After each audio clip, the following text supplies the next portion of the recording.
Okay, we do have a minute or so, but while we're waiting, I just want to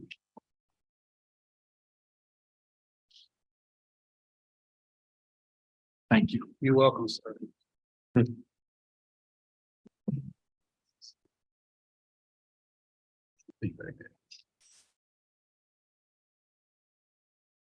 afternoon, everybody.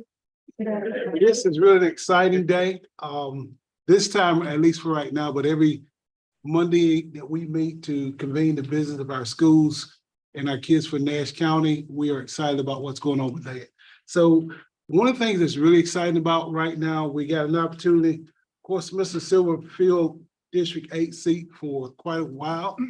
He stepped down back in March, and we've been interviewing people to fill that role. The person that was selected, I'm really excited about who he is because it speaks to who he is by the people that's inside this room.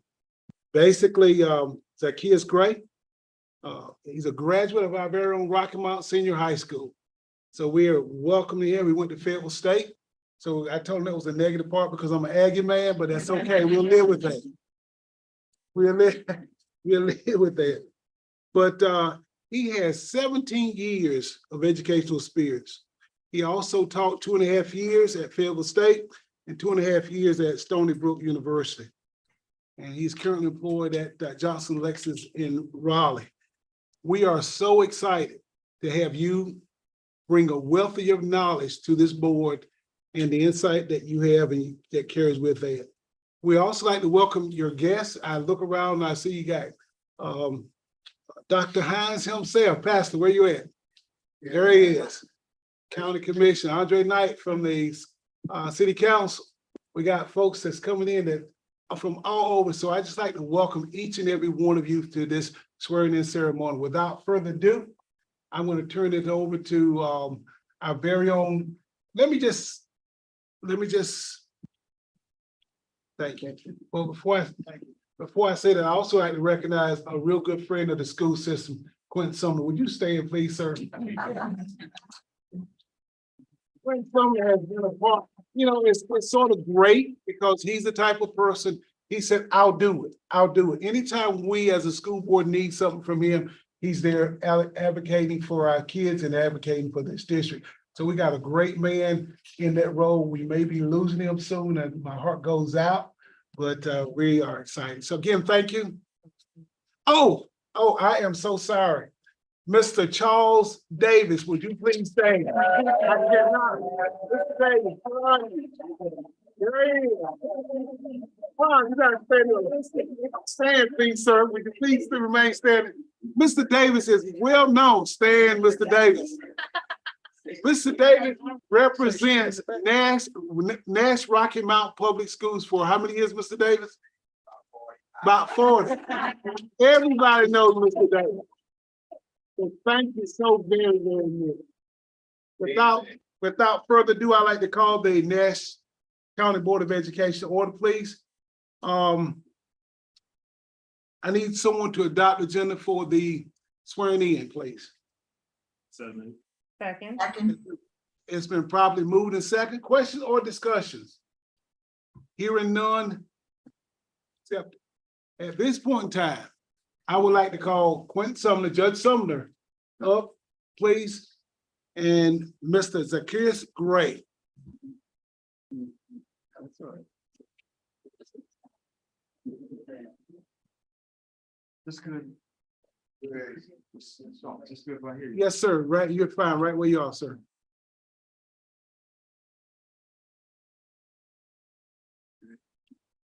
That'd be great. That'd be perfect.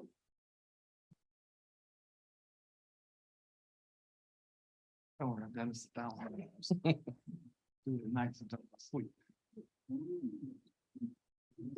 Be careful.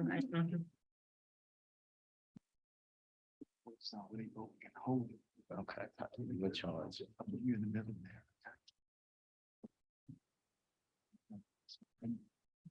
If you hold this one. Put your left hand. Raise your right hand. Very simple. Do you solemnly swear that you will support and maintain the Constitution and laws of the United States and the Constitution and laws of the state of North Carolina, not inconsistent therewith, and that you will faithfully discharge the duties of your office as a member of the Nash County Board of Education, so help you God? I do. Congratulations, Zach.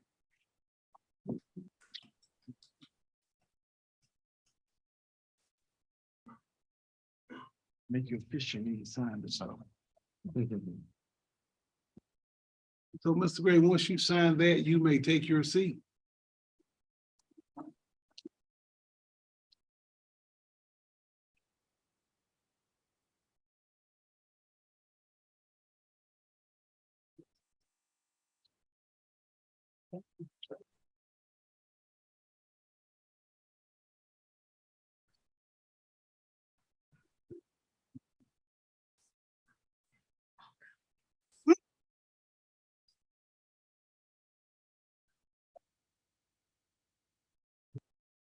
Thank you. Thank you.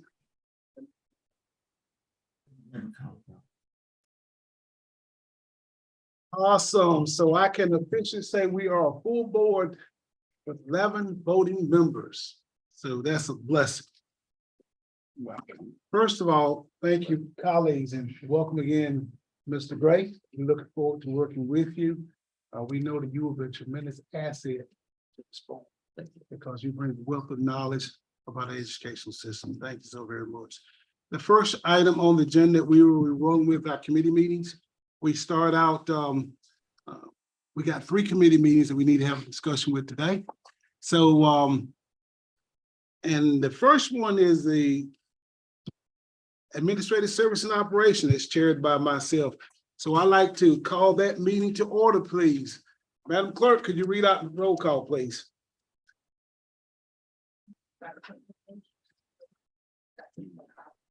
Oh, yes. I'm sorry, yeah, we do have to wait to 5, don't we? So we will relax for a minute.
Yeah, 3 minutes.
Unmute.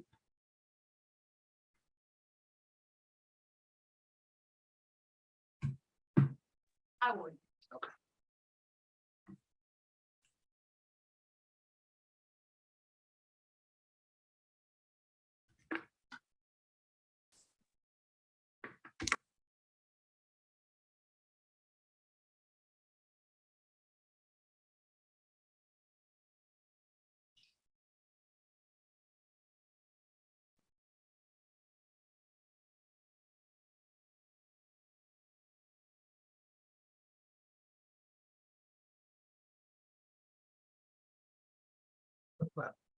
Pretty much say.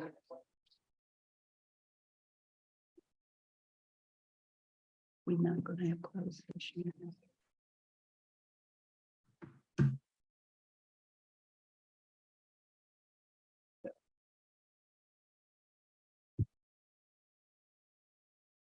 Good afternoon again. I'd like to actually recess the board meeting, the special call board meeting to hold committee meetings at this point in time, and we will go back into the board, regular board meeting, special call meeting once the committee meetings are over. All right, good. I would ask for motion.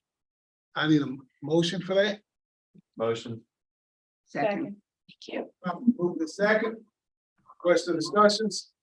Hearing none. I mean, vote on it. Let's go to special call meeting. The very first one we like to go to the agenda is actually the administrative services and operation. I'd like to call that meeting to order, please, committee meeting. And clerk, roll call, please. Bill Schwartz. Frank Dunn. Here. Donna Chavis. Here. Franklin Williams. Here. Tom. We do have enough for that quorum, so the very first item on the agenda is Doug Hale.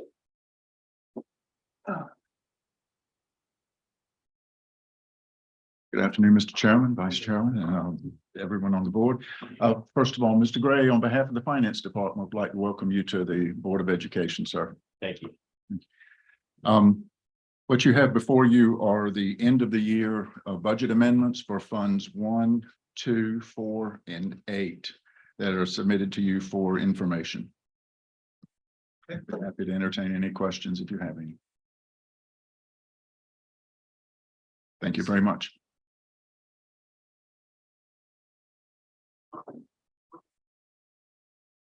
The next item on the agenda is the sale of the old Rocky Mount Baseball Stadium, Mr. Shannon Davis.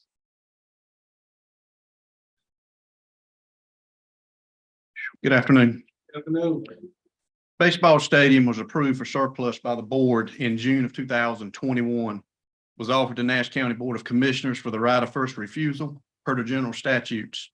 Nash County Commissioners did not wish to purchase the property. The process chosen by Nash County Board of Education to surplus the property was voted and approved to use the upset bid process. After 11 rounds of bidding, Nash County Holdings submitted a final bid of $110,352.50. Funds from the sale will be placed in the capital outlay fund balance. Superintendent recommends the sale of the old Rocky Mount Baseball Stadium to Nash County Holdings in the amount of $110,352.50. Questions or discussions? Hearing none, roll call vote. We'll present this to the full board on September the 8th. I make a motion to accept this bid after 11 rounds. Second. Mr. Dunton, I think the motion should properly be to submit this to the full board to the full board for approval and acceptance rather than acceptance by the committee. There we go. Thank you. It's been properly moved and second. Question or discussion? Hearing none, we will take this to the full board on September 8th. Thank you, sir. And with that, I'd like to close the Administrative Service Operations Committee meeting for today. The next item on the agenda is Student Support Services and Operation, Ms. Dr. LaShonda Washington.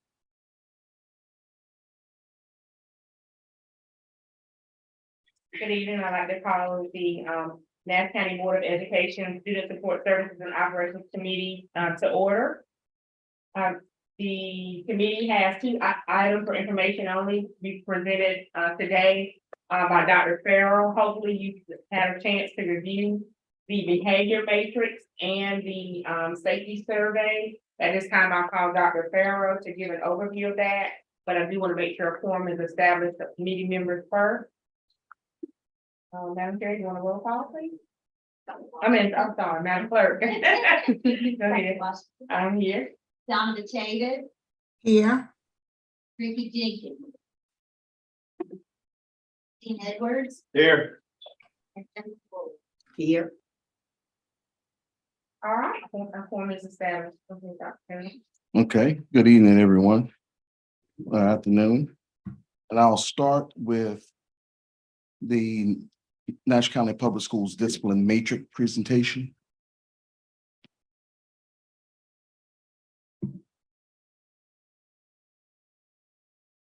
So our main points here is to share information concerning the Nash County Public Schools Discipline Matrix. There's no fiscal implications. The strategic priorities are priority 1, increase grade level proficiency across all grades and subjects.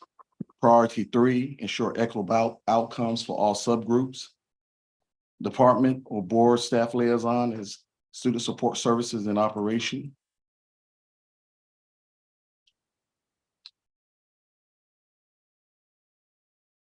So you can see there in that very first bullet, it just gives kind of the definition of the student code of conduct. There are at least 25 board policies that govern student behavior conduct.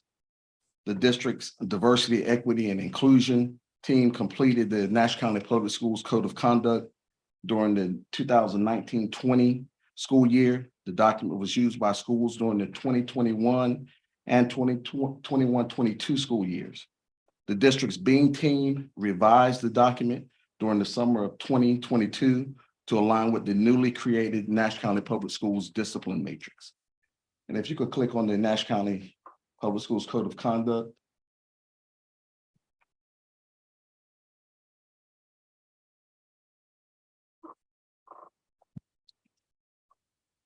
Thank you. And what you have here, when we initially created this document gave us a common language in terms of discipline infractions and what those discipline infractions, the board policies and the state codes that they were aligned to. And if you go to the far right, you see that there, and then it breaks it out in the level 1s, level 2, level 3, and level 4. So this was the first document that we started with. And this is what principals, administrators were using in the 2021 and 21-22 school year. And what we found out through conversations and just looking at our discipline data with principals was that this was not a user-friendly document when it came time to giving a discipline consequence. It wasn't something that an administrator could easily look at, work through, and find the actual place where they should be in terms of giving a student a discipline consequence. So that was when we went back to the table. We wanted to keep this because, again, this document gives us a common language of what the different infraction means, or if we look at leaving without permission. And under there, you have 4 items: leaving the classroom without permission, leaving school without permission, skipping school, and cutting class. And all of those things mean something different.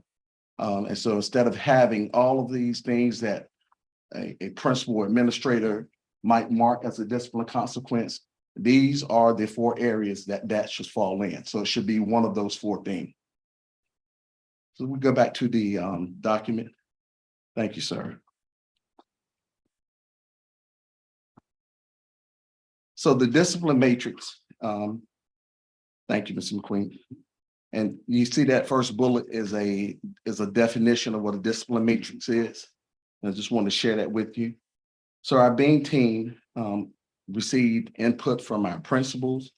We had guidance counselors, assistant principals, we had psychologists. We tried to bring as many people to the table as we could who could give us input on the discipline matrix, because we wanted to make sure that, again, that it was a document that principals and teachers would be able to use. So Mr. McQueen, if you'll click on that discipline matrix there, thank you.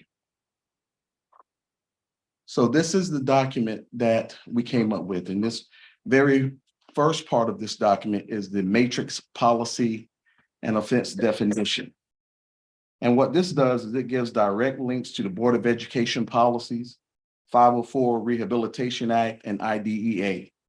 It also contains language that gives administrators the flexibility for any repeated or serious offenses.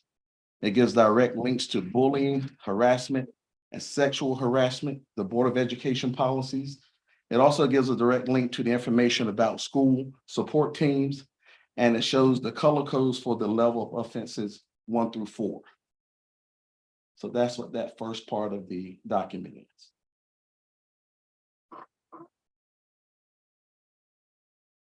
is. If you go back there, Mr. McQueen, please. And if you'll go over to consequences defined at the bottom. So in the consequences defined, you see the color codes, the level of responses 1 through 4. And we wanted to color code the different levels, again, making it something that was user-friendly for teachers and administrators. The level 1 response are for behaviors that should be managed in the classroom but continue to persist and are in need of intervention. The intent is to re-engage students. You have level 2 responses, therefore behaviors that continue to negatively influence the learning environment after interventions and supports have been put in place. So this requires some type of removal from the classroom setting. Level 3 responses are for behaviors that present risk to the welfare of themselves or others when interventions and restorative measures have not been effective, and out-of-school suspension must happen. And level 4 is responses are for behaviors that present a severe risk to the welfare of themselves and others when interventions and restorative measures have not been effective, and OSS, alternative placement, or long-term suspension must happen. We could go to the next one. Minor infractions versus major infraction. So when educator handbook is the online format that we use for our discipline process. And once school administrators input discipline there, they're able to upload that information to Power Schools. So the, God, I can't think of the name of the thing. Educator's Handbook, thank you. Educator's Handbook is aligned to Power Schools. So it's an easy fix for us. It's all digital. A teacher can sit at her desk. She writes a referral. She pushes it digitally to the principal or assistant principal. They receive it. They call the student in. They give the consequence. And then at the end of the day, all of the discipline consequences are uploaded into Power School straight from that format. So in that format, there's something called minor and major infractions.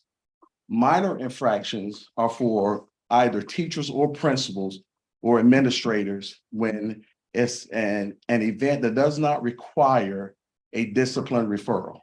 So it's just something that I want to take note of that happened, and I can keep it over here in my minor offenses.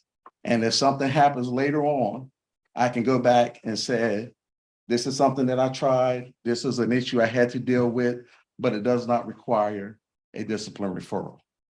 And then with your major infractions, those are things that require a discipline referral.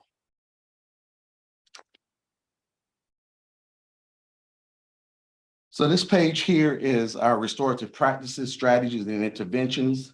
This sheet provides teachers and administrators with a use of restorative resources by grade level that can be used to intervene or restore students to classroom or school environment because removal was a necessity. Restorative practices is defined as It is an innovative approach to school discipline, which makes the discipline consequences secondary to focusing on nurturing, building, and repairing of relationships that have been broken or non-existent because of real or perceived discipline behavior. And so you can scroll down, Mr. McQueen. As you can see there, there's a list of restorative measures by grade level. That first part was elementary, and the second part is secondary. And the red are active links.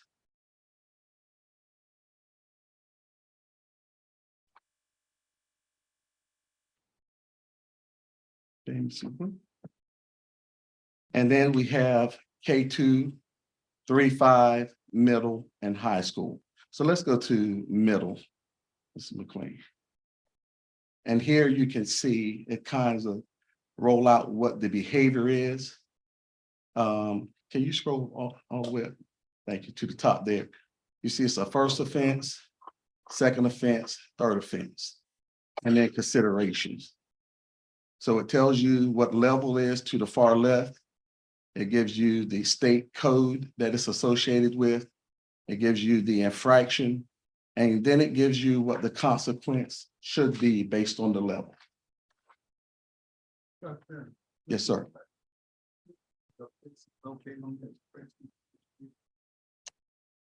The offenses. Where it says behavior violation, so late to class, is that what you're talking about, sir?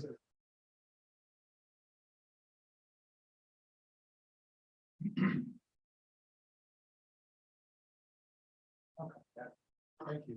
So, and we have that, we divided up K2 because we're not going to give a K2 student what we would give a middle school student. The same with 3, 5. Then you have a chart for middle and a chart for high school.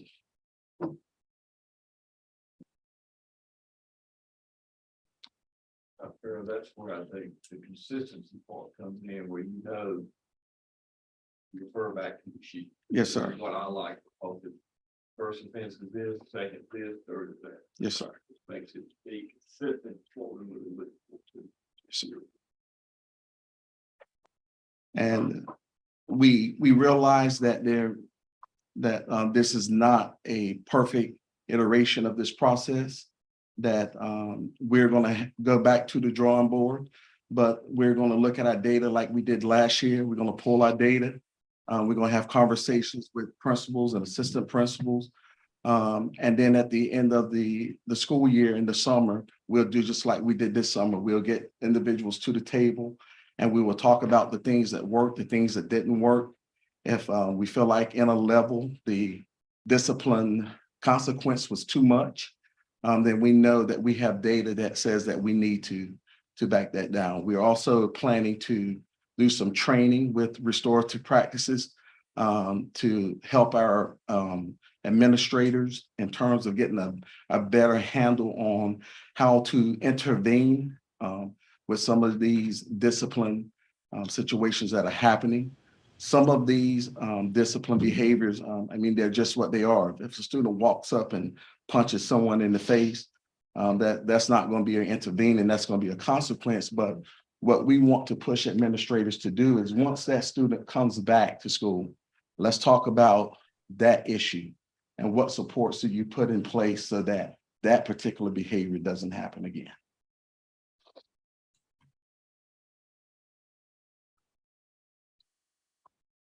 Are there any questions for me?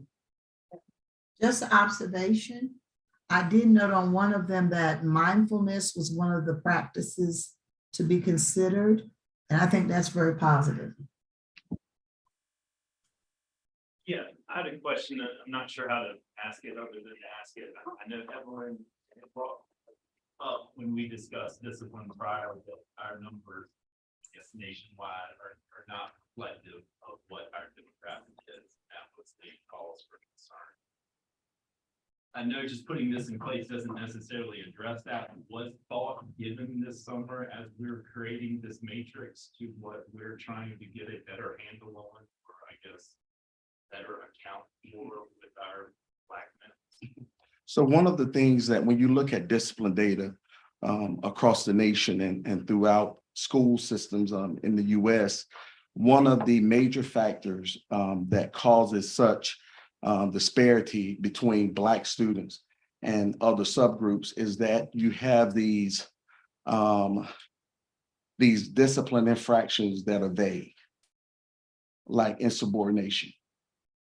Insubordination is not very specific, and there's not a discipline infractional behavior that a student commits that you cannot be very specific about what that behavior is.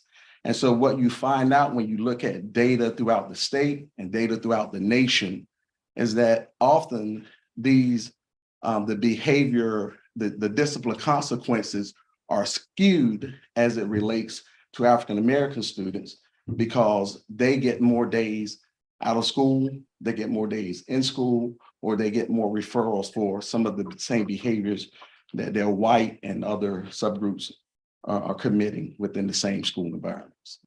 The other piece is when you talk about how do you navigate and positively impact student behavior, it's about relationships. And that's why we are focusing on restorative practices. Restorative practice is something that's been going on for 30 years or more. It started in the criminal justice system. It's made its way to public education. And again, the ideal is to build relationship with students so that students have an adult in the building who they feel comfortable talking to, and to create a safe place for students. Because when students feel like they're in a safe space and they feel like they have a positive relationship with adults, they perform better and discipline behaviors decrease. So that's one of the big things for us that we're pushing. On top of looking at our discipline data, again, it starts with awareness. You have to be aware of what's happening in your school.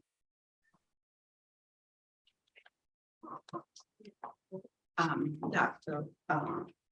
Farrell, thank you, and Dr. Ellis for this information.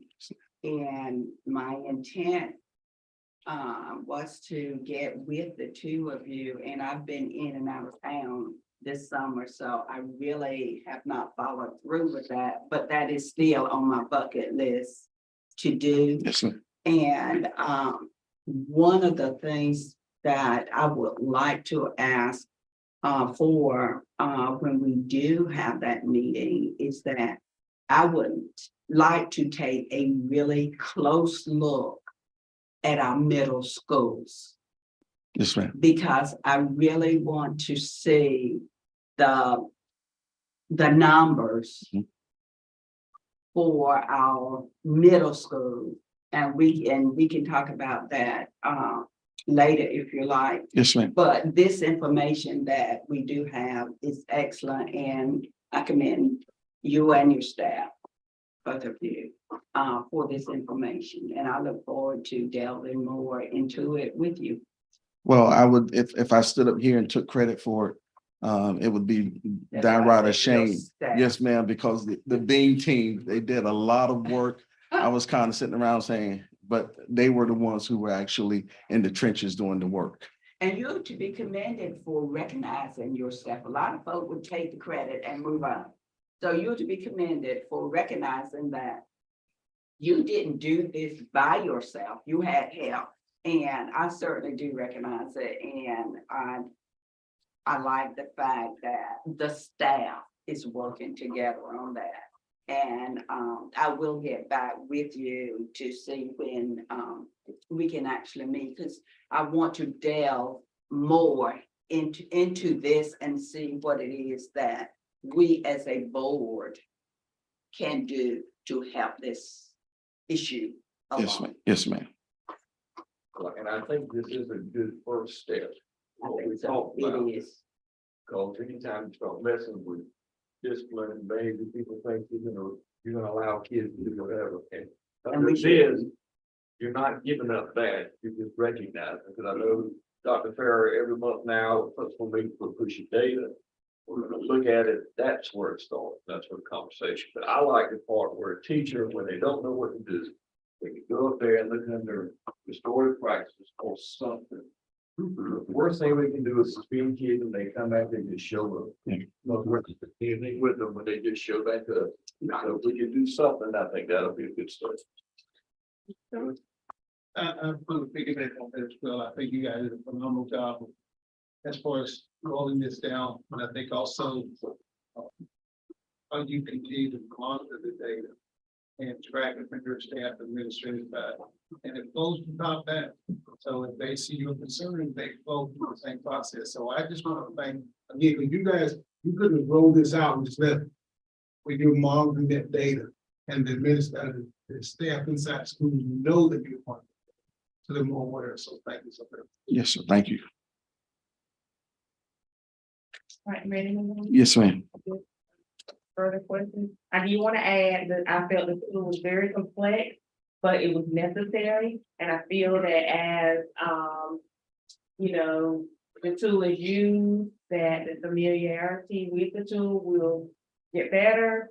And it will be just what we need to capture the data that we need. So good job. All right, so we're going on now to the information on the safety survey. So we want to review the timelines for safety surveys and to highlight the continued and new safety protocols and measures. Every classroom and office and each school and every office and auxiliary buildings and central offices will have a emergency procedure flip chart. The fiscal implications is that we have spent approximately $12,000 on those safety flip charts. Is that just, can you go get me that one off my desk? I'm sorry. Just so you can have an idea of what those flip charts look like. And the last route. Yes, sir. They were, yeah, they were outdated. The last time that we had done them was when Mrs. Doherty was here. And so, so we really needed to have them updated and put in classrooms and offices throughout the district. Our strategic priority is priority 5, efficient and effective operations across all districts and departments. Again, this is student services, student support services and operations.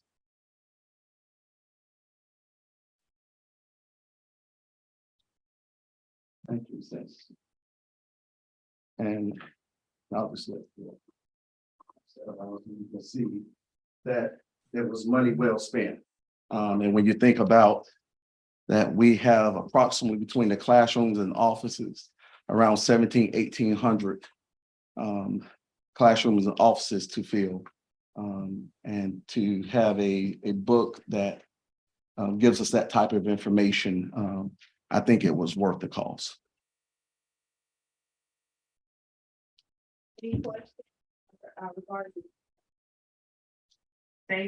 safety survey timeline of information that we're going to be collecting? We've already started, Dr. Washington, with the student. Okay, with the student surveys, teacher surveys will begin the September 1st and 2nd, and then the parent surveys will go out, I think, 2 weeks after that. Are there any questions? If not, I move to adjourn.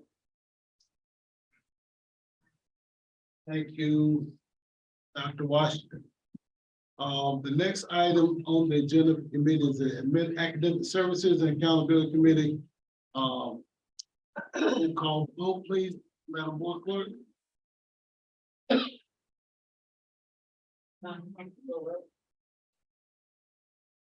Franklin Williams, Here. Dr. Washington, Here. Kristen, Here. that's right. Yeah. Okay, of course, Shonda's going through some things with her family. Just remember her, keep her prayers from the loss of family members. So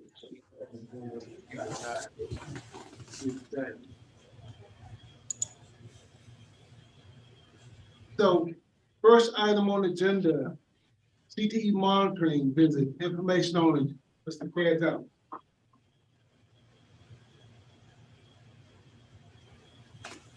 So good evening. So I wanted to come up today to share with you that we will have a CTE monitoring visit that's coming up on February the 1st through the 3rd. This is a periodic visit that DPI does to monitor the various aspects of the CTE programs in the state. We were lucky enough to get one for this coming year. So once again, that will be February the 1st through the 3rd. So we wanted to share this tonight for information only. Any questions? Thank you. Mr. Thompson. Quest for research. Robin Griffin.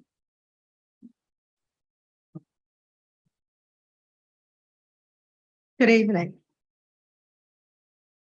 There is a undergraduate student at the University of North Carolina at Chapel Hill who is requesting to participate in research that involves surveying our middle and high school students and teachers about their beliefs regarding intelligence, and just an exploration of exploring the relationship between socioeconomic status and the beliefs of their intelligence. The survey will take anywhere from 10 to 15 minutes to complete. I do want to share that we have an ongoing relationship with ECU where a lot of their graduate and doctoral students reach out to us for research. There will not be any immediate contact with any students, like no interaction. All of the surveys will be disseminated through the schools. The superintendent recommends the submission of this survey to the board for approval. How will it be presented? Excuse me, let's go for our room. Motion first. Is there a motion on the board to accept it? Motion to Nothing. And a second? Question or discussion? So it will be presented to the students in a way where it's optional. So it will not be required. They will have the opportunity to opt out if they're not interested in participating in the survey. Email. They don't always give us that information, but I can reach out to the researcher to find out if it will be an email or if it will be a print copy. Channels in the spam or not spam, that way they actually got it. Right. Not got it. That's just. Are there any additional questions? I would like to know from the researcher if, since we're dealing with minor informed consent is usually required. They Yes, want to select that. they normally do collect all their information. So I have a question also. Can we review that survey? We- That information, so No, first we to add. We have not reviewed the survey. What they normally do first is request that they can partner with us to administer the survey. But since there are questions, we can ask to review the survey before it's disseminated to the students. So I asked this is never. You would probably review the survey, then bring it back to the board for us to view it. Because right now, if we approve it, that means it's okay. You get the survey and it's not acceptable, the board's already approved it. They would probably want to know, are we even gonna allow it? Right. Why they're asking, Mhm. then they would ask us to do the survey. If they want to make sure first, we're gonna be a partner. If we're not gonna be a partner, we say no. And then- And they would just go to another school district. It's never been our practice since I've been in the district to look at the materials prior. We give consent that we'll participate in the research, and then they allow us to look at whatever we want to look at.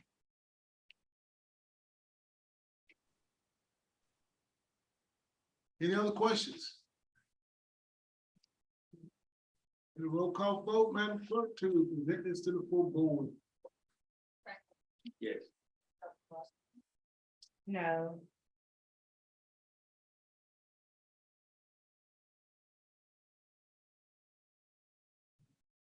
Yes. That way. No. Was that no? No.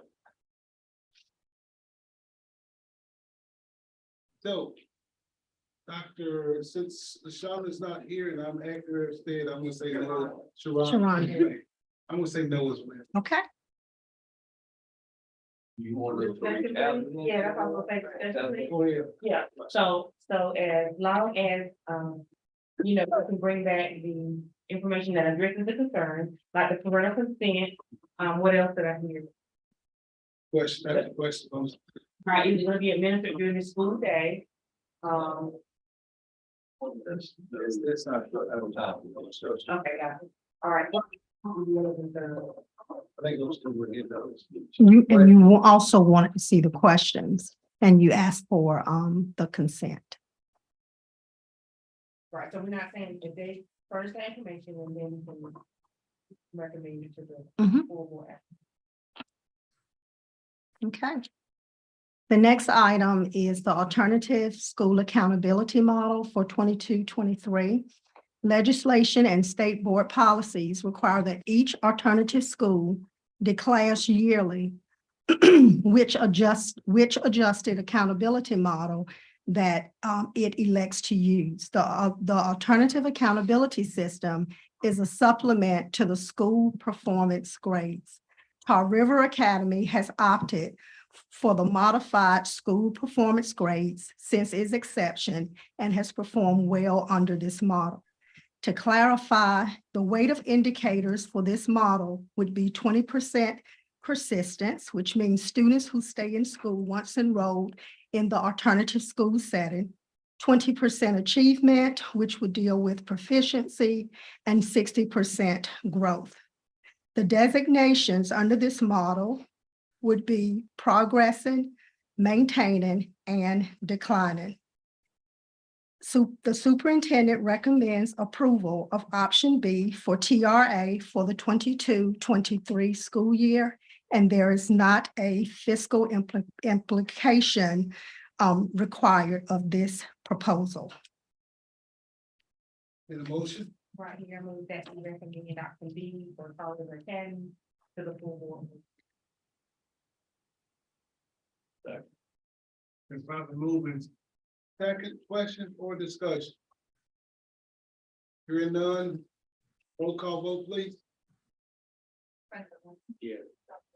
Yes. Yes. That right. Yes. Thank you. School accountability. And I think that it's copy. You all, so we can look at the data.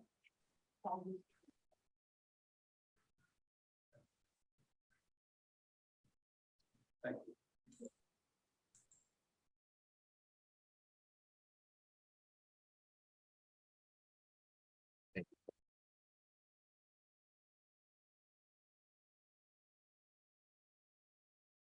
Mr. McLean, if you can pull up the presentation for this one, This is for which of the? for accountability.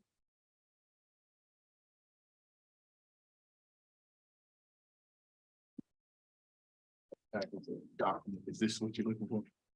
It should be a part of the school performance grades, the next item. Oh.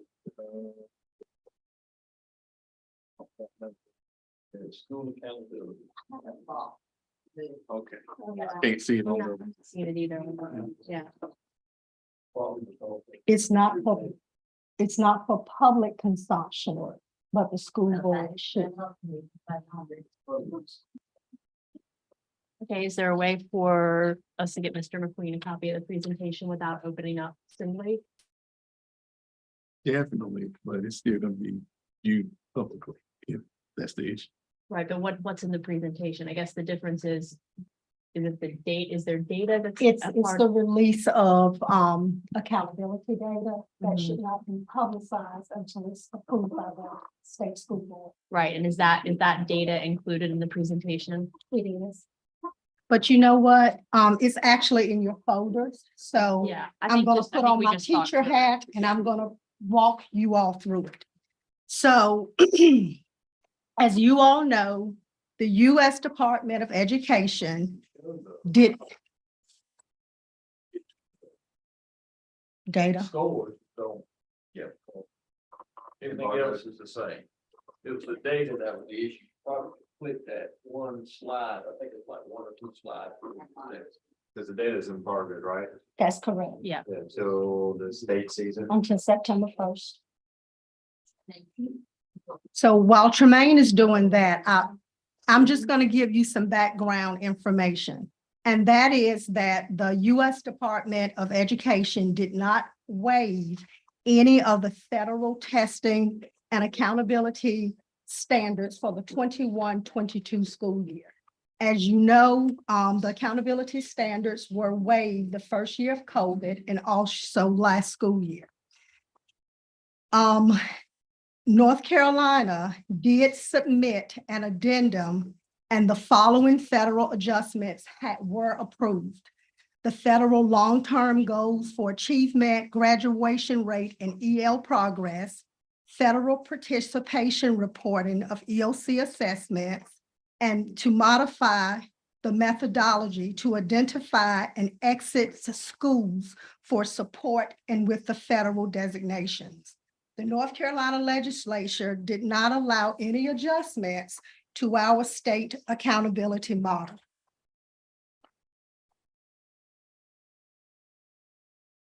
So as it currently is, any score from an 85 to a 100 would be an A. A 70 to an 84 would be a B. Not yet. I'll let you know when we get to that sheet. A 55 to a 69 would be a B, and a 40 to a 54 would be a D. As the current model exists, school performance grades are designated based on 20% growth and 80% proficiency. Then those two scores of achievement and growth are added together, and it gives you an overall total school performance grade. For an example, if I have a score of 52 and a score of 20, the 52 represents the achievement, which is the proficiency. The 20 represent the growth. That's a total score of 72, which would give me a letter grade of B. Okay. So in elementary and middle schools, proficiencies are derived from the reading EOG proficiencies, math 1, science, and reading. In high schools, the proficiencies are derived from English 2, math EOC, biology proficiency, 4-year college and graduate ready, English learner progress, ACT work keys, and math rigor. The growth comes from English 2, math 1, and math 3. If you could project that. You can see it in symbol. Well, I can't. So if you would go back. You can see all of the Right, symbols. to the chart. Pushing up there on the, but you can go over it up till we go to the score. We pulled out those slides. Okay. So this is the slide that this is what I just covered. 80% of our school performance grades are calculated on achievement. 20% comes from the growth.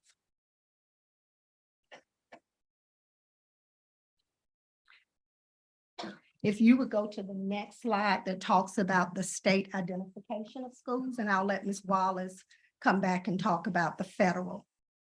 So this slide looks very familiar to you. Any school that's designated as a low performing school earns a D or an F, and with the growth status of met or not met. A low performing district is anytime a school district has greater than 50% of the schools identified as low performing. A recurring low performing school or a recurring low performing school district is when any two of the last 3 years, a district or school is designated as low performing.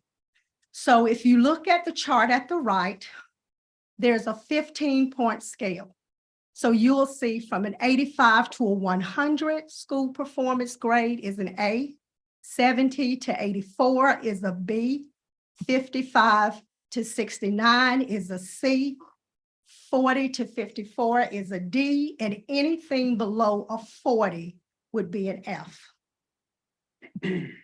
So you'll see later on in your packets, we have schools that are an F, but because they exceeded growth, they are no longer designated as low performing schools.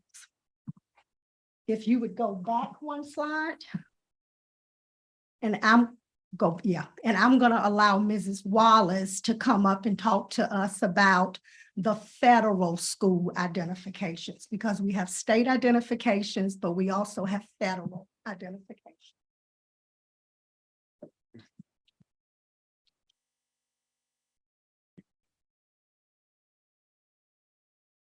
Good afternoon. So as you know, we do have two sets of accountability measures, one for state and one for federal. With that being said, the federal accountability model is weighted a little differently from the state. We will continue this year with the classifications of CSI, which is Comprehensive Support and Improvement Schools, and TSI, which is Targeted Support and Improvement Schools. We have a meeting later this week with the state's federal programs to give us specific criteria about how these schools will be identified and what criteria was used. We did have an accountability meeting earlier this week with Robin Griffin, actually yesterday. And in that meeting, we do know that there are going to be two cohorts this time. So if you're a continuing school that did not exit low performing, it means that you may be in cohort 2. If you're a newly identified school, you will possibly be in cohort 1. However, there would be 2 tiers to those cohorts, and that hasn't been fully defined to us. How it will be monitored, what guidelines will they fully use? Some will be similar as previous years, looking at low performance status, looking at graduation rate performances. Outside of that, we're unsure at this point. But with that being said, we do know that we still have schools that are identified in both groups, and we do have a few schools that have exited the federal accountability models due to them coming out of low performance status.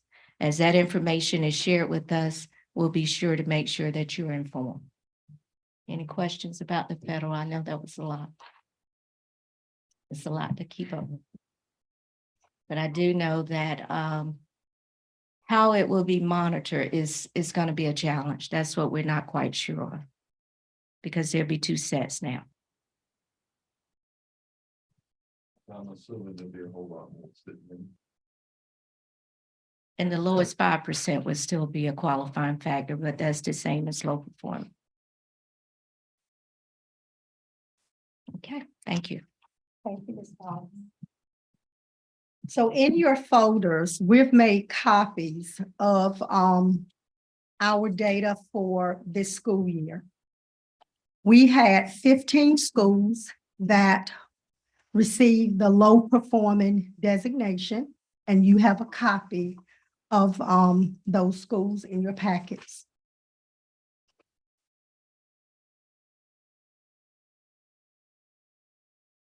You will also see that we had more schools to exceed growth this school year than we have in the past 2 years. So that is a celebration.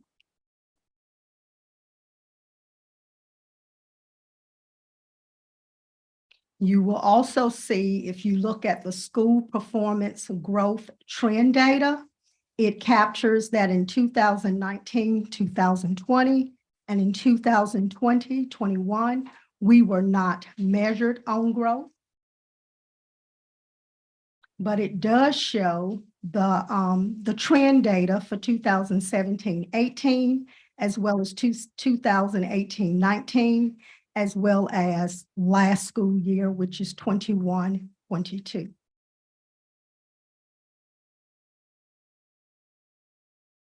If you look at the sheet with the green on it, Dr. Ellis thought it was important to show you that last year we did have composite scores reported to us in 21-22.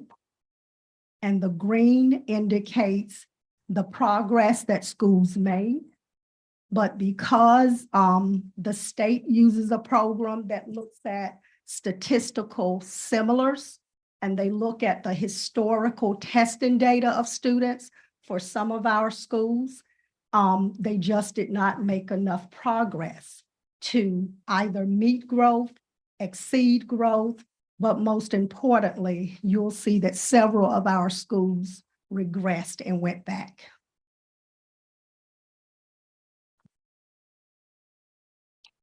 And lastly, Dr. Ellis wanted to show a what if scenario, just to show you what would happen if some of the schools had picked up at least 7 to 5 additional points. And without calling out schools, you see that those schools are listed.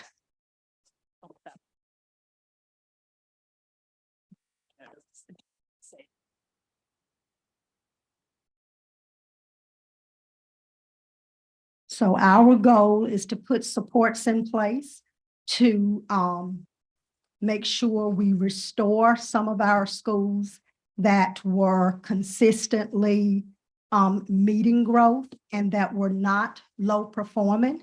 And Dr. Ellis will talk to you a little more about some things that we've put in place to ensure that we can get those schools back on the mark with the school performance what if scenarios.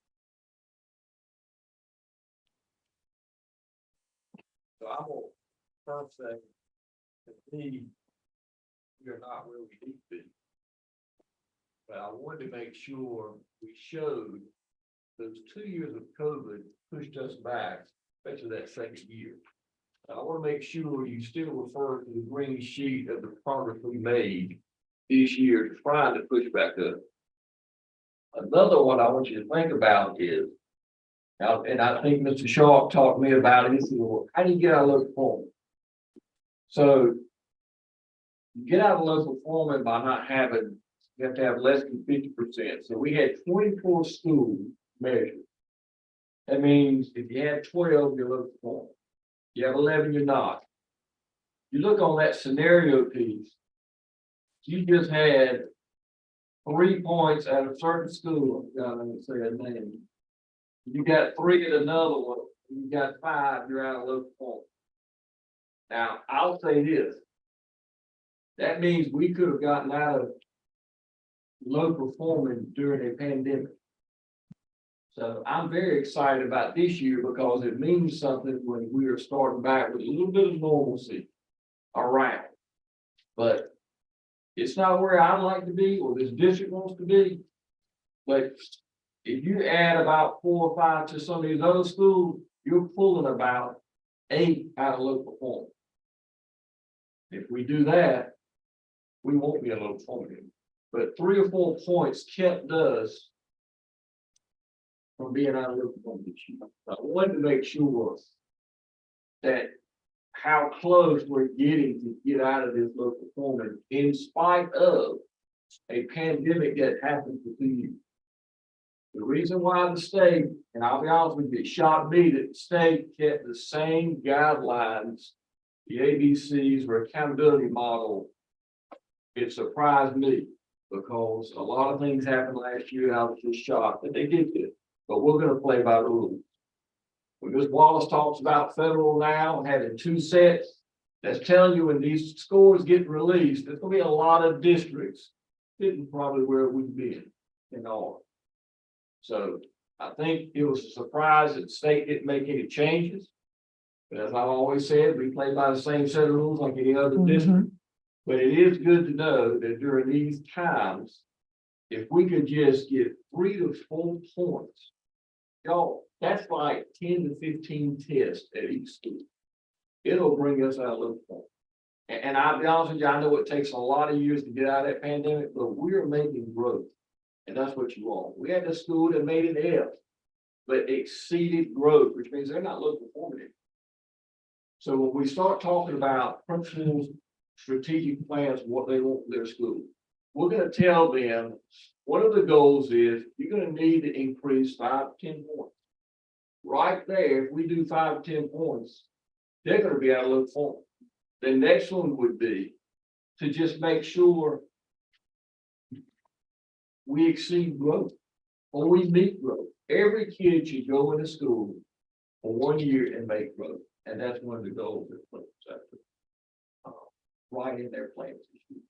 So it is definitely not where our team wants to be, but this group knows I'm tougher than anybody when it comes to data.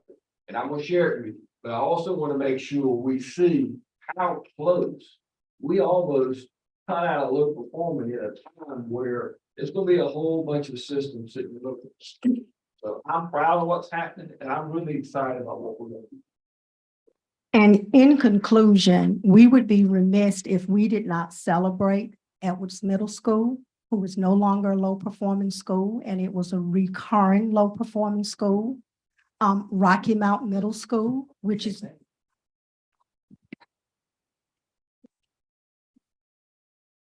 you can tell how excited I am. But you have the information in front of you. It is embargoed until September 1st. But it's hard to contain that when you see schools like that who have exceeded growth. So it means that their staffs and the principals put in the work during a pandemic. And we can't ask for anything else. I submit this report for information. Are there any additional questions? Districts have shared this information. That's why we met Thursday. It came out. Friday. So We met with the principals on that's why it Friday. Came out Friday. State board meetings. A lot of other districts were sharing their stuff. And the principal started saying, Dr. Ellis, please review. So we showed it on Friday. In a Zoom meeting with the principal. And I felt like you all needed to see this. Before it went public. So all the state's gonna do is approve it, it will release the embargo, and then it's gonna be press release, it's gonna show everything. So just, that's why I wanted to make sure you all saw it, because I don't want you to have to go online to see data that you.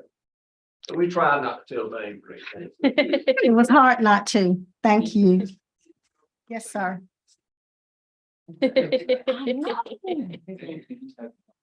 Mhm.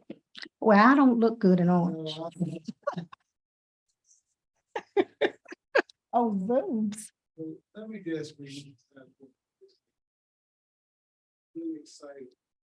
Visit 12 schools the last couple of days. I'm excited inside those schools, that classroom. You can walk into them yesterday and today, and it's like they've been there for months. I mean, it's like you never left anything. That goes to show what you and your team are doing to initiate and engage those kids. I was out at Bailey this morning, on that southern end, and watching those kids get so excited about what they're doing, how they're walking down those aisles, and excitement for those teachers and what they're doing, and the administration as well. They're a part, we didn't get in this place overnight, but you guys did a heck of a good job pulling us through this thing to where we are right now.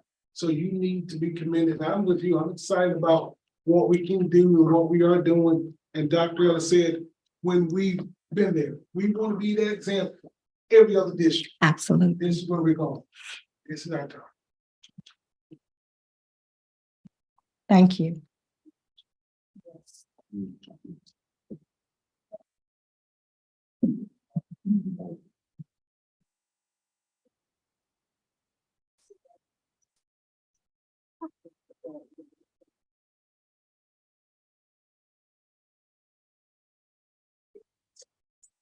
We made it. It's all right. We almost got to it.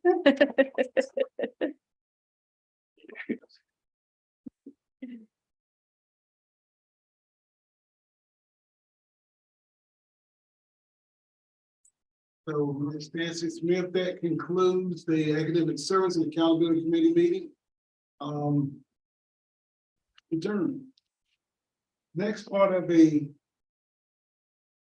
board meeting, we're gonna go into closed session.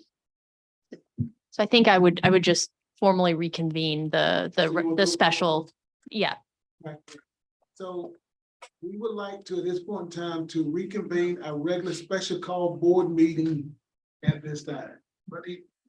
It's good. That's fine. Great. So our next item, we're gonna go into closed session. I need a motion to go in closed session.